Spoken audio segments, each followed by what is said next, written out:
Hi guys! In today's video ay tuturo ko sa inyo kung paano po mag-transfer ng pera sa inyong mga PayPal account to GCash. And take note po guys, dapat po ang inyong pera sa PayPal ay nakakonvert na po sa Philippine Peso dahil hindi po tumatanggap si GCash ng ibang pera kundi Philippine Peso lamang po.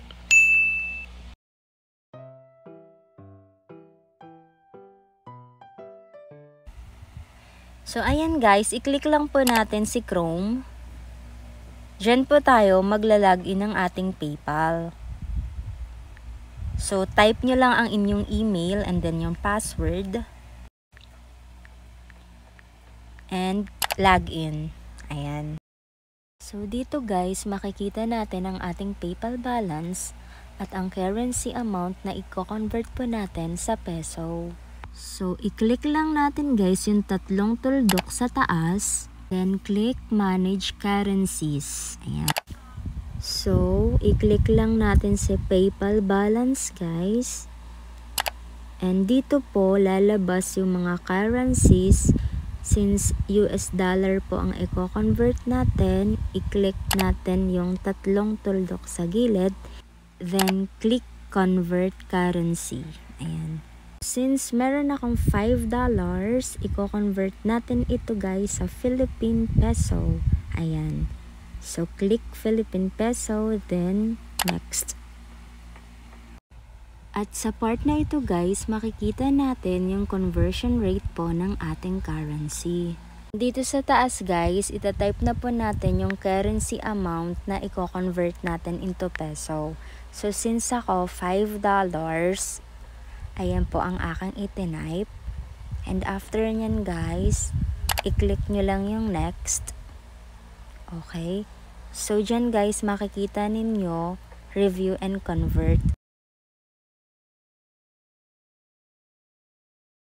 And once na na-review nyo na guys, please click convert now.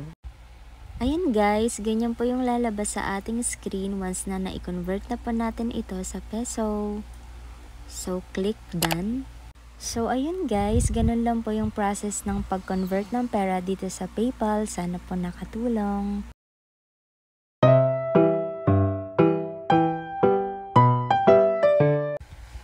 So, i-open lang po natin ang ating mga GCash account. Ayan. Sa bandang baba guys, may makikita kayong profile. I-click lang natin yan. Once na na-click nyo na guys, i-click nyo naman ngayon itong si My Link account.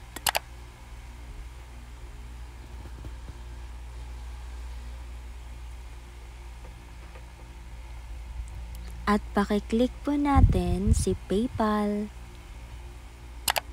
Ayan. So, dyan nyo na guys, itatype yung email ninyo sa PayPal. Type natin.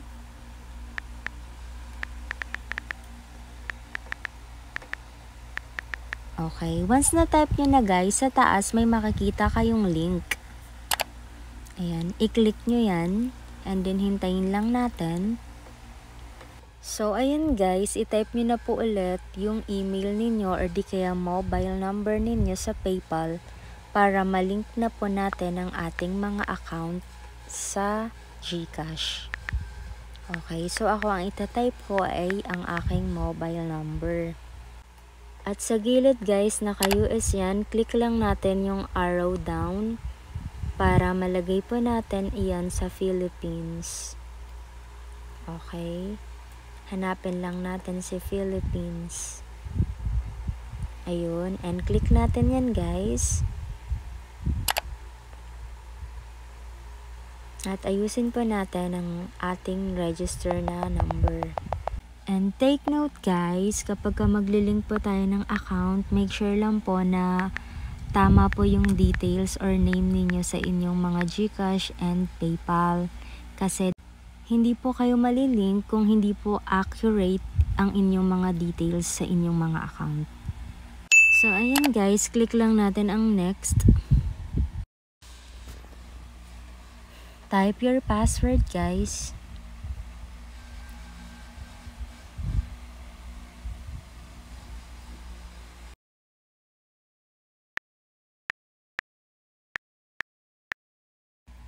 So, ayan guys, i-type lang po natin ang ating mga password dyan and then, ila-login natin, click. Once na na-login na natin dyan guys, hintayin lang natin ang ilang seconds at may lalabas na ganyan sa inyong screen. Link your account with PayPal. Click lang natin guys yung authorize. Ayan. At ayan po ulit, thank you for linking your account. I-click lang natin ang close and continue. Okay. So, ayan guys, ganyan po yung lalabas sa ating mga screen once na na-link na natin ang PayPal natin sa GCash. So, PayPal account linking complete. Ibig sabihin yan guys, pwede na tayo makapag-transfer ng pera dito sa PayPal papuntang GCash. So, paano natin yan gagawin guys? Tara, samahan niyo ulit ako at ituturo ko sa inyo kung paano.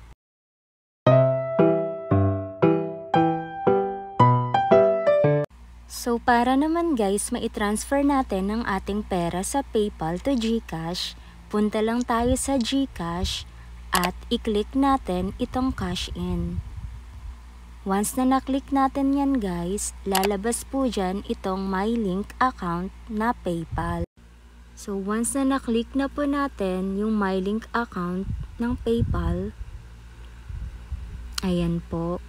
So, dyan, i-enter nyo na po yung amount na ipapasa ninyo sa GCash. And take note guys, yung minimum amount required to process is 500.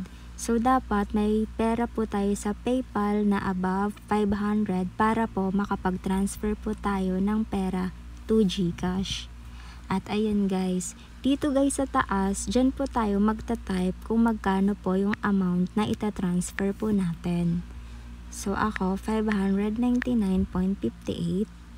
And then, i-click lang natin yung next sa taas, guys. At confirm. Click. Okay. So, ayan na po, guys. Your cash is being processed. So, once na ganyan na po, guys, yung screen ninyo, click nyo lang yung done sa taas. Ayan.